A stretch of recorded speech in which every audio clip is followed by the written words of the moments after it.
You stand on the shore of the ocean watching the tide come in. You sense the call of the sea beckoning to take you in further. You step forward little by little, not knowing what to expect, but expecting more. You keep going as the ocean pulls you to enter in to deeper waters.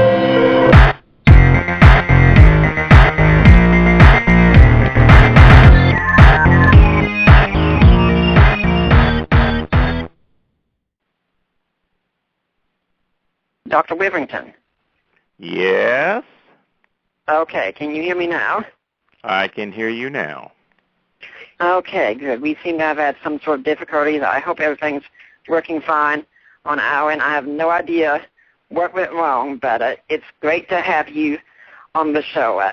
In case my listeners don't know, can you tell them a little bit about who you are? I'm the Amos Professor for Doctoral Studies at Asbury Theological Seminary, and I'm on the doctoral faculty at St. Andrews University in Scotland. I teach New Testament. Okay, and I was telling them about your resume that I'd seen online, how impressive it is that you've written a commentary on practically every book of the New Testament. I have indeed. And today we're going to talk to you about the birth narratives of Christ. Okay. And I was just putting on my headset because I'm having to use a different phone for this show. And so let's just start at the beginning. When we start with birth narratives, we turn to Matthew, and there's a genealogy right at the start. And that gives us some problems because when we turn and look in the 3rd chapter of Luke, that genealogy seems to be different. Yep. It certainly is.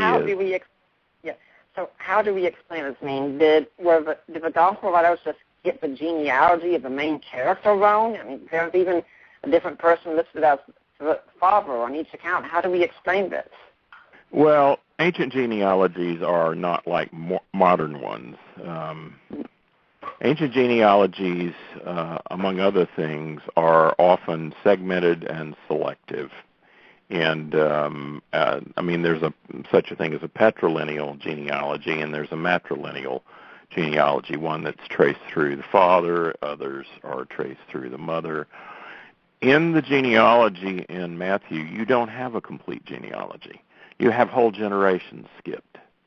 And that's not unusual in ancient genealogies. In fact, it's especially not unusual in royal genealogies. You leave your skeletons in the closet. You don't parade them out in front of everybody. And there are various other reasons why there would not be a complete genealogy. But in any case, the genealogy in Matthew is very clearly Joseph's genealogy. It's a begat genealogy. It's Joseph's. And so the most important thing to ask is, how in the world did Mary get shoehorned into Joseph's genealogy, since it's a patrilineal or male genealogy? Well, of course it was necessary because Jesus had only one human parent, and that would be Mary, not Joseph. But here's where a knowledge of early Judaism helps. If a father adopts a child, according to the rules of early Judaism, that child is entitled to inherit from the father everything, including the father's genealogy, even though we would call that person a stepson, or sort of some other kind of non-lineal relationship to Joseph. In the Jewish way things work, adoption entitles you even to your father's genealogy, as well as his name. And so, some of the things that would be problematic for us are not really problematic when you understand how first-century genealogies worked. In regard to Luke's genealogy, there are both descending and ascending genealogies. Matthew's genealogy doesn't start with the beginning of humanity. It's a descending genealogy, which ends with Joseph, the husband of Mary, who was the mother of Jesus. But what you have in Luke is an ascending genealogy. That is one that starts with the present person in question, in this case, Jesus, and works back.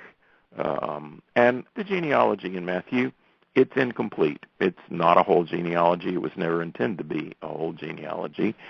The church fathers suggested that it's possible that the Luke genealogy is traced back through everybody has two sets of grandparents. There's a grandfather and a grandmother on both sides of the family. Has been suggested that the Lucan genealogy is traced back. It is Joseph's genealogy, but it's traced back through the matrilineal line to Adam rather than the patrilineal line. It's possible, but the real question to be asked about these genealogies is not how do we reconcile them, because they have two very different purposes. I mean, that would be like asking, how do you reconcile the National League and the American League in baseball? Well, you don't. They both play the same game, but they play it somewhat differently. Well, that's true about these two genealogies as well. The question is, what is the purpose of these genealogies? It's not to give you everything you ever wanted to know about Jesus' ancestors, but we're afraid to ask. In Luke, the point of the genealogy is to make clear that Jesus is a true human being, thus ultimately the son of Adam, the first human being. I mean, that's the point.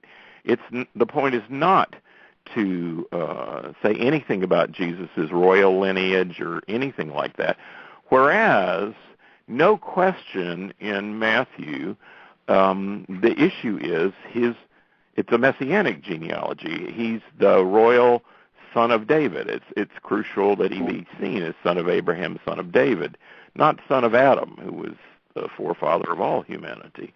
So you could say that the genealogy in Matthew is a much more fully, truly Jewish genealogy than the one in Luke, and this reflects different purposes of the two evangelists.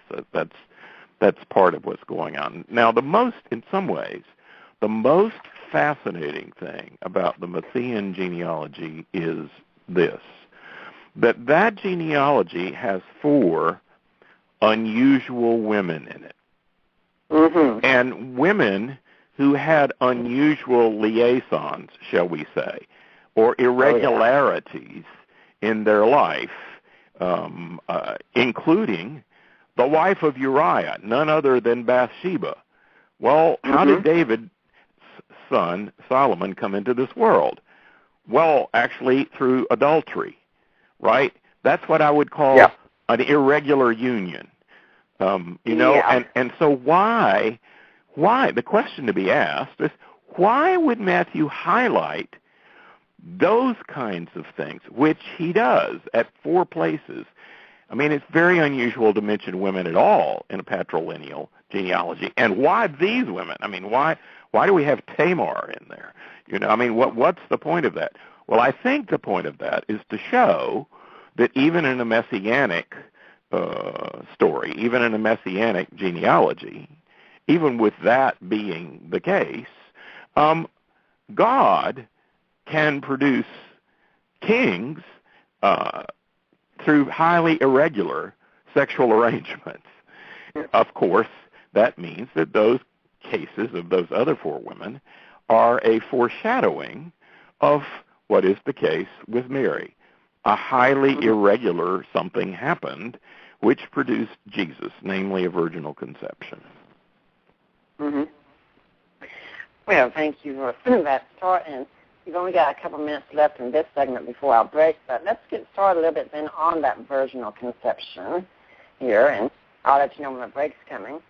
But, I mean, Dr. Witherington, we live in this advanced age of science and such, and so many people say it's hard to believe in a virgin birth. And why should we think a virgin birth really happened? Well, I don't know why it's so hard in a scientific age to believe that. Any scientist worth their salt can tell you there's such a thing as spontaneous genesis. It happens. It happens with other sentient beings. Why shouldn't it happen with human beings as well? But what is usually objected to is the idea that this was somehow miraculous, not just highly unusual from a natural point of view, which spontaneous genesis would be, but miraculous. I mean, that's what's usually objected to. Now, I mean, my own conversation with scientists, including my classmate at Carolina, Francis Collins, who is the head of the NIH and the head of the Human Genome Project, he has no problems with miracles at all. And the reason is not just because he has faith, is a person of Christian faith. The reason is because any scientist who gets up and takes his humility pill in the morning knows perfectly well that there's a huge array of things that science has not yet figured out or cannot explain. And so the main thing that he would say is science has no ability to rule out the possibility of a miracle. And any scientist like Richard Dawkins or Stephen Hawking, who says silly things like that, is making actually a faith statement, not a science statement, a faith statement. And that is, we might call it an anti-faith statement. It's not a statement based on facts. It's a statement based on assumptions that miracles don't happen because they can't happen. Well, now that's a faith statement. That's not based on any empirical data. It's a faith statement. There are certainly just as many testimonies to the reality of actual supernatural miracles as there are testimonies against it. So who do you believe, right? So, I don't really think that modern skepticism settles the issue. And even within the context of science, most scientists are not going to make global claims like miracles don't happen because they can't happen. There are very few that are put the dog back in dogmatic and will say things like that because they know they don't have an exhaustive knowledge of reality. They do not have an exhaustive knowledge of reality, so they certainly cannot rule miracles out. That's part of the issue. But again, we're not talking about just any kind of miracle. We're talking about the virginal conception. Why would that particular miracle be important or necessary to bring the Son of God into this world? Well, Dr. Witherington, before we go and continue that question, I'm going to take a quick break here from our listeners. And I'm here with Dr. Ben Witherington, and we'll be back after this break. Hey, this is Minister Grock. Thanks for listening. Although Grock Radio is free, there are costs to upkeep the website, podcasts, and purchase Bibles and materials for street ministry. And while we are happy to pay this ourselves out of pocket, we will gladly accept any gift if you feel led to support the shows and our street ministry. You could send a gift or love offering through our website at cyiworldwide.com. Thanks for your support, and God bless. And I'm Nick Peters. We're back here. My guest right now is Dr. Ben Witherington. We're discussing the birth narratives for our Christmas shows. Now, I'd like to remind everyone that this is listener-supported, so please do consider making donations to us and making to Blog Talk Radio. If you want to support what I'm doing personally here, you just go to peoplebardos.wordpress.com, donate there, or you can donate to me through Risen Jesus, or even through the Ratio Christi Issues and Answers section. I'm a man with many hats. But we are here with Ben Witherington, and we're talking about the genealogy, the birth narratives and such. We've talked about the virgin birth a little bit, but is there any positive evidence on the other hand? Because pagan accounts are usually full of miraculous births and such. Is there any reason why we should give the Christian account a credibility over all the other accounts? Well, first of all, there is no accounts in either ancient Near Eastern literature or Greco-Roman literature of a virginal conception. There are accounts of God's mating with human beings and producing a child, but that's quite explicitly not what we have in Matthew and Luke. There's no mating going on. There's no God coming down from heaven under the guise of a human being and mating with a human woman. That's simply not what either Matthew or Luke say. So, first of all, those parallels are not parallels. And secondly, those stories are mythological stories to begin with, and nobody disputes that. Now, I mean, we're talking about an honor and shame Jewish culture. The idea that a religion like early Christianity would make up a story that to any normal person would suggest that Mary got pregnant out of wedlock by normal means, and somebody's trying to cover it up. The idea that an evangelistic religion like Christianity would make up a story like this, which would cause them problems, and certainly did cause them problems. Very early on, even in the 2nd century A.D., we have Jewish apologetics suggesting that Jesus was the product of a Roman soldier named Panthera and Mary. And we see this in Origen's debate with Celsus, another Jewish apologist as well. Just the very idea that early Christians would make up the idea of a virginal conception is highly improbable. No, something happened in the life of Mary that they had to explain. And I should explain one other thing. Isaiah 7:14. What the Hebrew of Isaiah 7:14 says is, a young woman shall conceive and give birth to a child, and we shall call his name Emmanuel. In other words, the Hebrew does not use a technical term for virgin there. So early Jews who knew their Hebrew were not reading Isaiah 7:14 as predicting a virginal conception. It is true that the Greek translation of the Old Testament, the Septuagint, has Parthenos there, which is what Matthew is quoting, which does say, a virgin shall conceive and give birth to a child, and his name shall be called Emmanuel. Now, here's the thing about that. So far as I can tell, all of the early Jews who read that verse, read that prophecy, before people like Matthew and Luke came along, understood that to mean a virgin will conceive by ordinary means, that is, she's going to have a husband, and give birth to a child, and he's going to be a royal child, and he'll get a throne name. Emmanuel not being a proper name, being a throne name of a king. Okay? It is only after the fact that it's after the fact that evangelists like Luke and Matthew are scrambling around saying, well, this is what happened to Mary. There was a virginal conception. No man was involved. There must be something in the Old Testament about that. We've got to go back and find out where it is.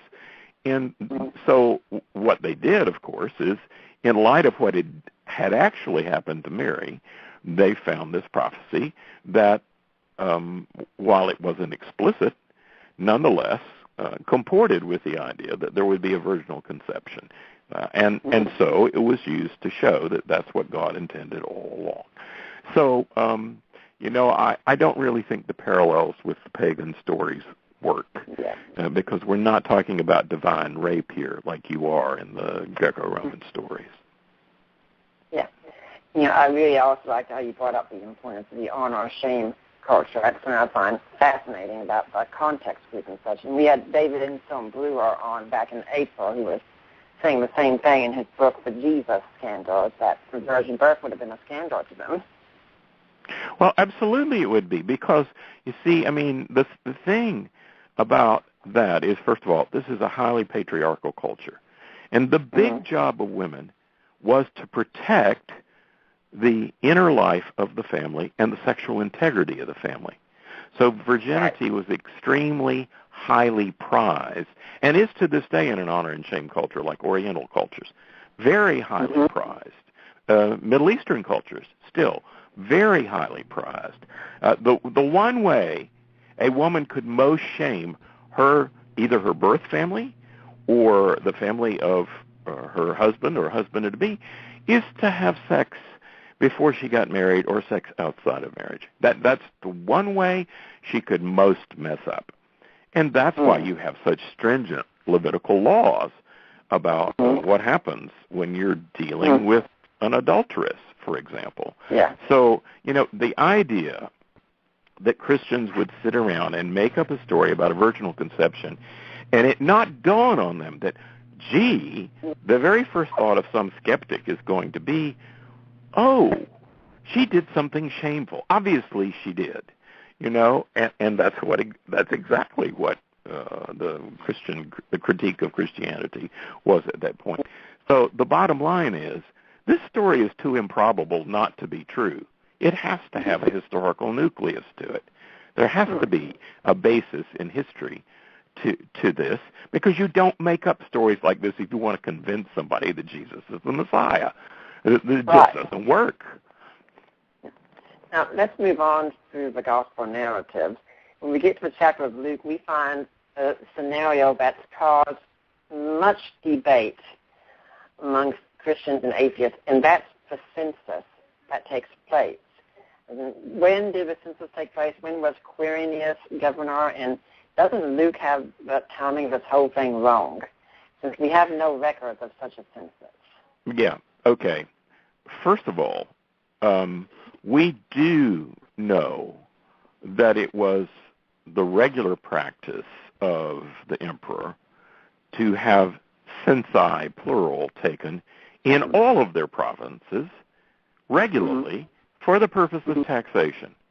I mean, there are very clear records. I mean, the one place where we have clear evidence of records that have survived is, of course, Egypt, because of the dry, arid conditions. We have lots of documents from the period of the Roman Empire in regard to this matter.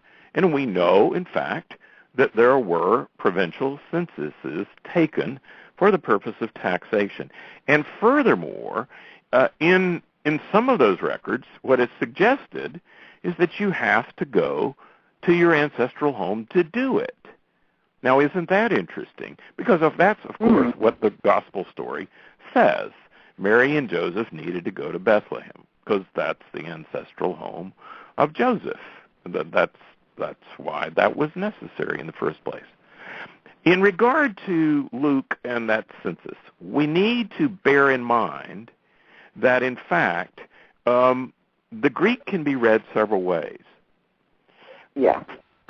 My point would be that the most probable way to read the Greek is that what Luke says is, this was the census, that is the one involving Mary and Joseph. This was the census before the famous Quirinius census, which took place during the time of Judas the Galilean. Now, if that's how it reads, there is not any kind of historical problem here. It simply means that we don't have a record of the census that they are talking about. We do have a record of the famous one taken during the time of Judas the Galilean, which produced the Jewish revolt of Judas the Galilean. Here's the other thing. Quirinius was a ruler in the area for a long time. Now, what we need to remember is, before Judea became a Roman province, that is, for example, during the time of Herod the Great, which is the time when Jesus was born, Judea was not a Roman province at all. It was under the directorship of the legate in Syria, and that just happened to be Quirinius. Okay? Now, once there was a province called Judea, which is after the time of Herod the Great, and after his son Archelaus totally failed to be a good ruler in Judea and very quickly was replaced by a whole string of procurators. Once that happens, then you have provincial a provincial census that would be regularly taken, okay? So clearly, Luke is writing at a time when Judea is a province. And his audience will only know Judea as a province. I mean, Theophilus, probably Luke Acts is written in the last third of the 1st century A.D. Theophilus is not going to know about a day and age where Rome indirectly controlled Judea through Syria. He's not going to know about that. And so Luke has framed the way he puts that to explain that there was a census before the famous one that Quirinius took somewhere around 6 A.D., and that's the one at the time in which Jesus was born. Yeah, that's why also when we read in Acts, when we talk about how something took place during the census, that there were many censi that took place, but when someone talks about the census, the one of Judas the Galilean was the census everyone remembered, right? Well, absolutely. It was a notorious census because it produced an early version of the Jewish rebellion. And, I mean, the other thing you have to keep in mind throughout this whole period leading up to AD 70 when the temple goes down for the count, it is there were a series of Jewish smaller and larger rebellions. There were zealots plotting to do away with the Herods, plotting to do away with the Romans, and then it blew up into a full-fledged war in the 60s, leading up to the destruction of Jerusalem in AD 70. And this happened again in the early 2nd century with the Bar Kokhba revolt as well. So one of the things that should be clear to all of us is that this is a volatile region, just as it is today, full of hotheads. And all of that kind of thing was going on. So we should stop asking stupid questions about, well, why would procurators or rulers be nervous about the situation? Why would Herod the Great go slaughter a bunch of innocents? I'll tell you why. He was paranoid about losing his power. He even killed some of his own wives and children to prevent losing power. Any threat or possibility of there being another king on the horizon that would off him or throw him off his throne, he was going to do away with that person and with dispatch and make sure that that didn't happen. And the procurators as well were equally nervous in the service as well. They were equally concerned about the volatility of the zealots and Jews who were chafing under the yoke of Roman rule. Well, let's talk about that slaughter of infants, because that is a question a lot of atheists and skeptics bring forward up in the New Testament when they say, well, Josephus records so many of the horrible acts of Herod. He never once mentions this one. Should that cause some he doesn't, because Bethlehem was the ancient equivalent of Chitlin Switch, North Carolina. It's a one-stoplight town. It's not on any major roads, and we're probably talking at most 6 to 8 infants. This is hardly a blip on the historical radar screen. I mean, 6 to 8 people die in little villages due to violence from Romans all the time. It doesn't make the history books. We're not talking about hundreds of children lying in the streets. We're not talking about Cecil B. DeMille or big Hollywood productions. We're talking about a very small-scale event. And as you said, Herod was an extremely paranoid ruler. And in fact, if he sees something that, or he hears about an event that's a portent from the Magi, he's likely to be going internally berserk at that point, isn't he? Well, what we know is the further you get into his reign and closer to the end of his reign, the less rational he is, the less in control of his fears he is. So, I mean, absolutely. It seems very likely that Jesus is, first of all, we know Jesus was born while Herod the Great was still on the throne, because the slaughter of the innocents takes place after Jesus is born. And we don't know how long after. It could be a year or so. I mean, why exactly does Herod say to all infants 2 years of age and younger? Well, it would seem that this means that this took place sometime after the birth, right? Maybe considerably after. So in any case, what we know about the birth of Jesus, as odd as it may sound, is that Jesus was born somewhere between 2 and 6 BC, which makes for a messed up calendar. So how did we get a messed up calendar? Well, it's Denny the Dwarf, otherwise known as Dionysius the Short. The calendar that we operate with now, which has the turn of the era where it does, was settled on by a medieval calculator, a monk. And he got it wrong. He was wrong by 2 to 6 years in regard to the date of the birth of Jesus. So, oddly enough, Jesus is actually born BC. Okay. Well, we're going to go ahead and take our final break, Barry. So when we come back, we'll have the rest of the show dedicated to the birth narratives. I'm Nick Peters of the Deeper Waters podcast. We'll be back with Ben Witherington after this break. Oh, yeah. Hey, folks, it's Will ZPI, and you guys got to check out CYIWorldwide.com, home of The Grok Show, free MP3s, music, advice, and even prayer support. That, again, is CYIWorldwide.com. Check it out.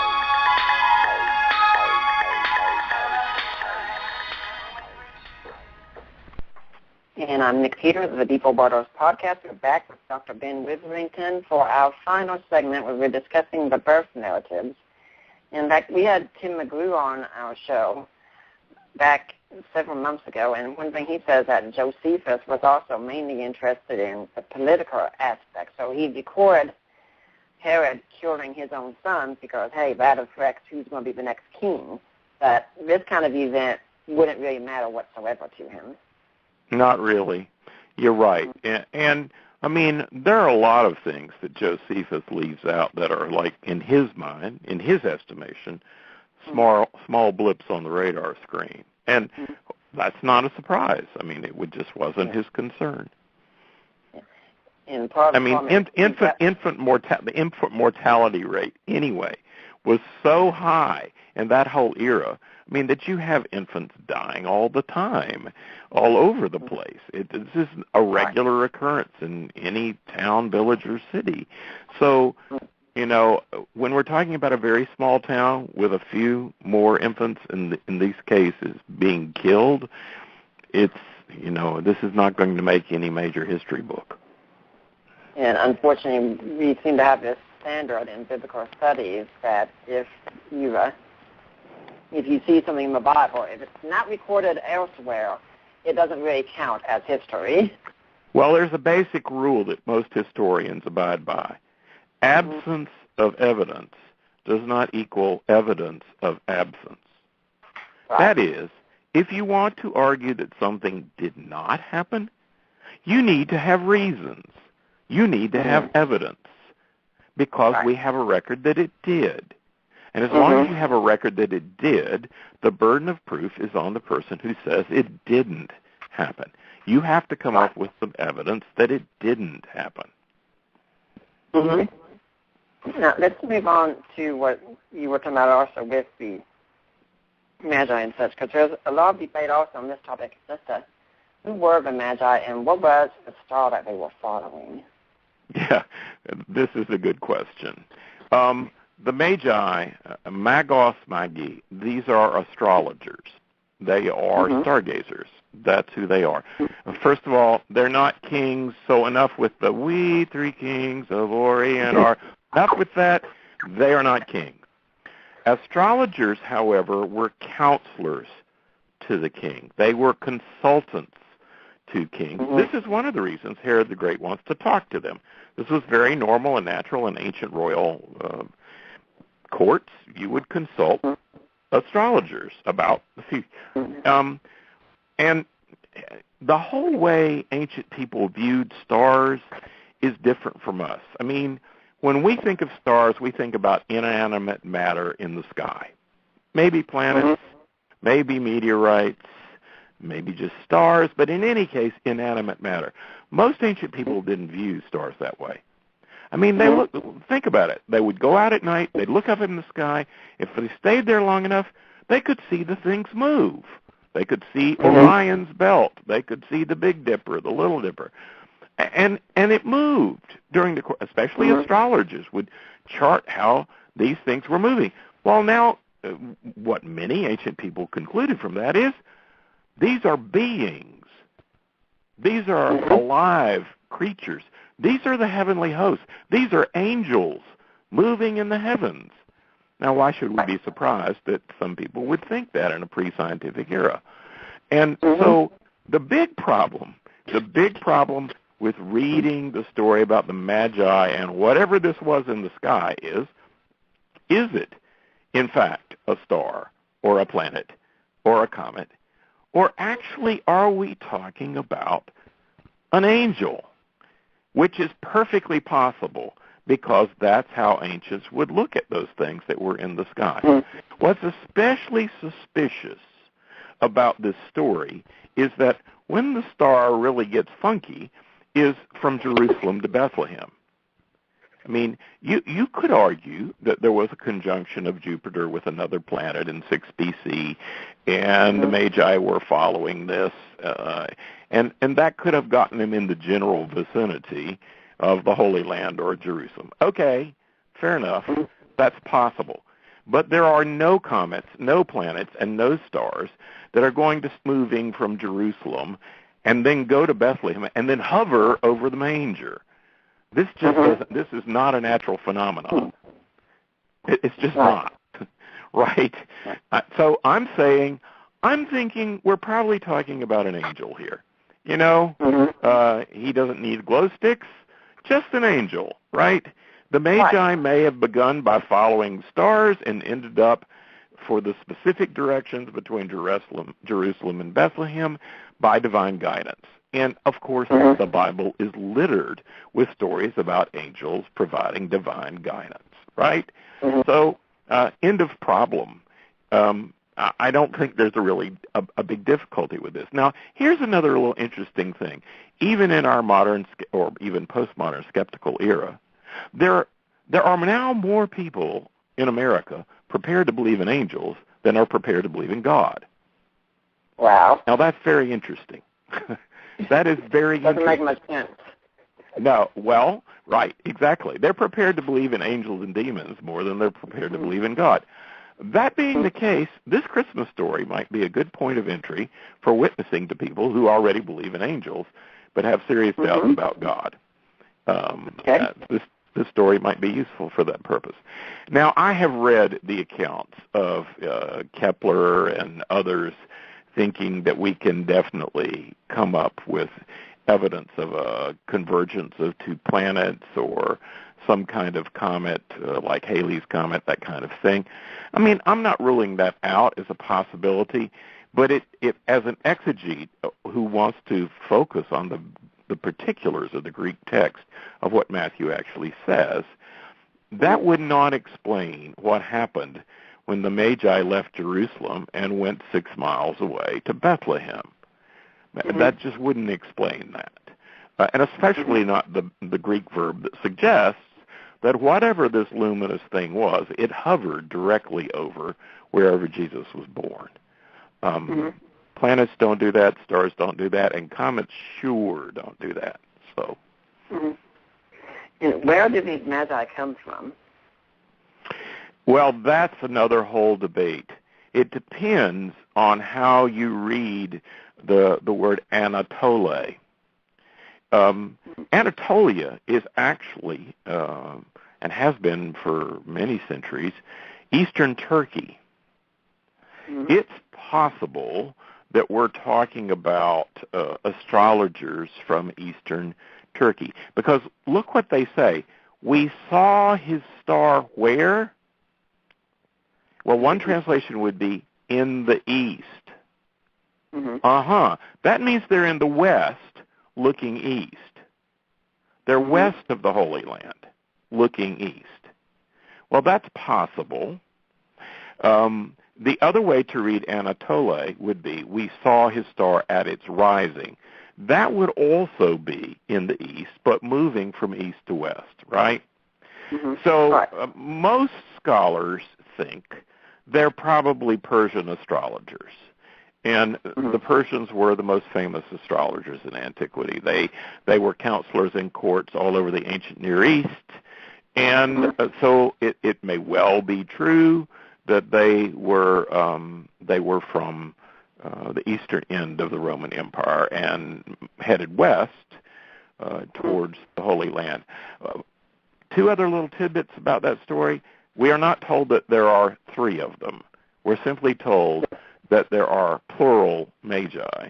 What we are told is that they gave three gifts. Now, 2 people can give 3 gifts, 4 people can give 3 gifts, and we're certainly not told their names either. The story in Matthew tells us neither how many there were, except that there was more than one, nor are we told, what their names are. What we know for sure is that they were astrologers, so they probably at least began their journey following some kind of constellation or star pattern. And that's what we really know. The most interesting part, actually, about the story is the gifts themselves: gold, frankincense, and myrrh. And here's why, just briefly. Gold is certainly a gift you give to a king. Yeah. Frankincense is the perfume that you use to cover the huge amount of odor that existed in a hot, smelly region like the ancient Near East, especially in the summertime, right? It's the ancient equivalent of Chanel No. 5 or perfume. Right? It's you would burn this stuff to cover the odor of body odor, which was prevalent everywhere in the ancient Near East. But myrrh is a whole different ballgame. Myrrh was used for burial purposes. It was used to wrap in the winding sheet to retard the odor of the corpse. That suggests that these are gifts for a king who is born, who will reign, and who will die. Right. Now, that's very interesting. Very odd Christmas present, don't you think? Here's something for your shroud for later. I don't think you really give babies that kind of thing. So what Matthew is doing is foreshadowing that this is the king who was born to die. Powerful point. Now, we've got a few minutes left, so let's spend a little bit of time talking about the shepherds. Now, our nativity scenes, and we've got one step here that has the shepherds and the magi together, but really that wouldn't have happened that way, would it? No, it's clear that the Magi came later. And just so people will know, the first nativity scene was created by Francis of Assisi in the Middle Ages. And he's the one who brought the animals into the picture. And from there, they came into the Christmas songs, okay? There is no mention of animals in the picture in either Matthew or Luke. What is mentioned is a corn crib or a manger. Now, this is the place where you would feed an animal, but here's where I tell you that the place you would normally keep your beast of burden in an ancient Near Eastern home is in the back of the house, not in a cave, and certainly not in a purpose-built barn. So enough with barns. That's an all-too-American view of the birth of Jesus. Could have happened in a cave, but it probably happened in the back of the ancestral house. Here's how I would translate the key verse in Luke.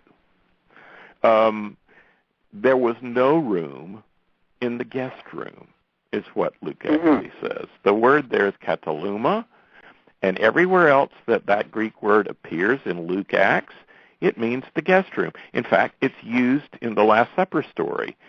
Somebody needs to go and prepare us a kataluma so we can share in the Passover. It's the very same word.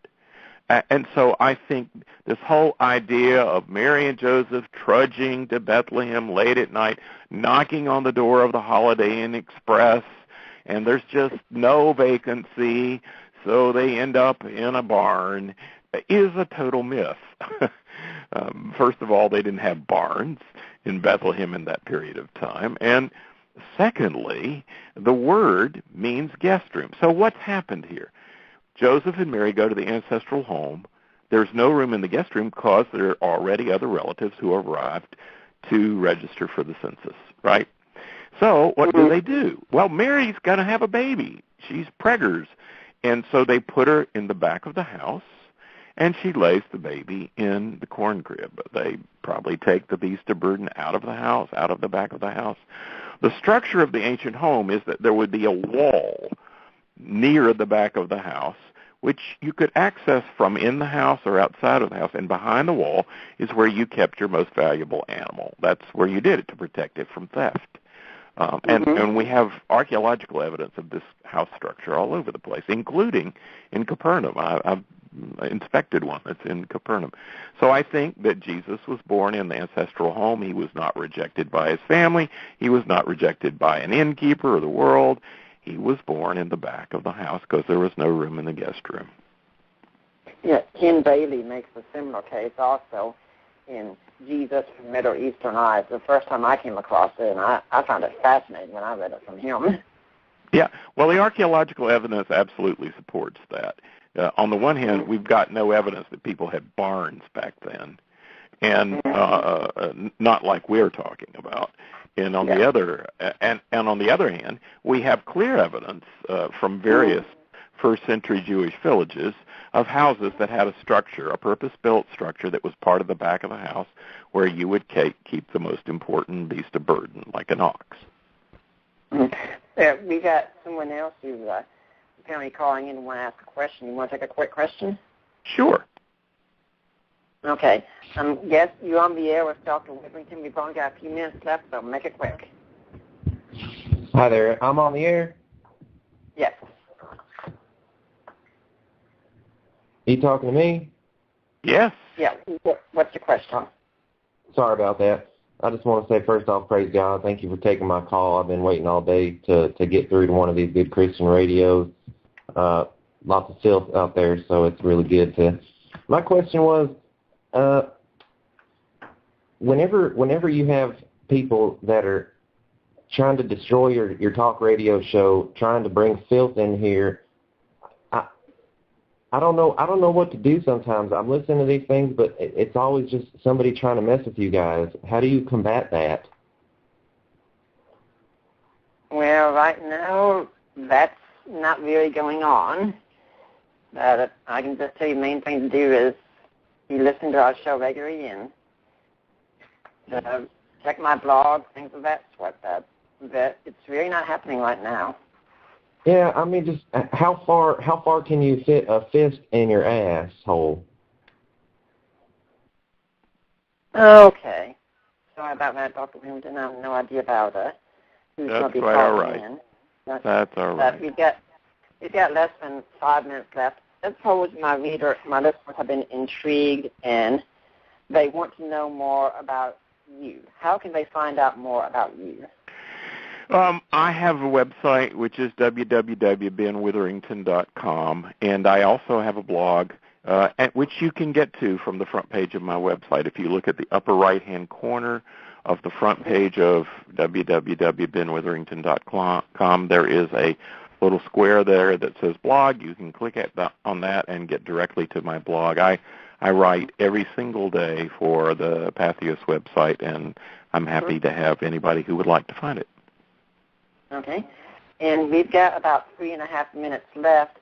So is there any final message you would like to leave for my listeners for it, so they can just message about you, about the Christmas season, anything whatsoever?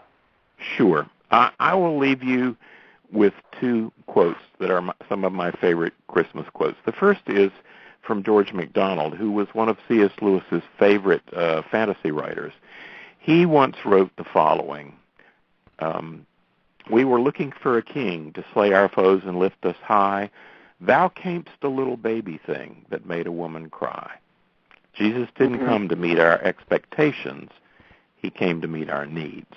And the second is a quote from my very favorite metaphysical poet from England named John Donne. He says this: "'Twas much that we were made like God long before," in other words, created in the image of God, "but that God should be made like us much more." Merry Christmas. Well, Dr. Witherington, I really want to thank you for taking your time out. I know we had some difficulties connecting, but it looks like everything got all worked out. I definitely thank you for taking the time to be on the Deeper Water show, and I really hope we'll get to see you back here again sometime.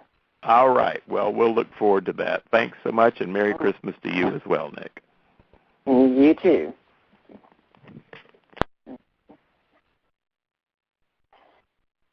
Yeah, with that, I'd just like to we'll go ahead and be signing off right now because we've only got a couple minutes left. There's not much more I can say, but I really hope you've enjoyed this edition of the Deeper Waters podcast and been blessed by hearing Dr. Witherington speak. I certainly have been.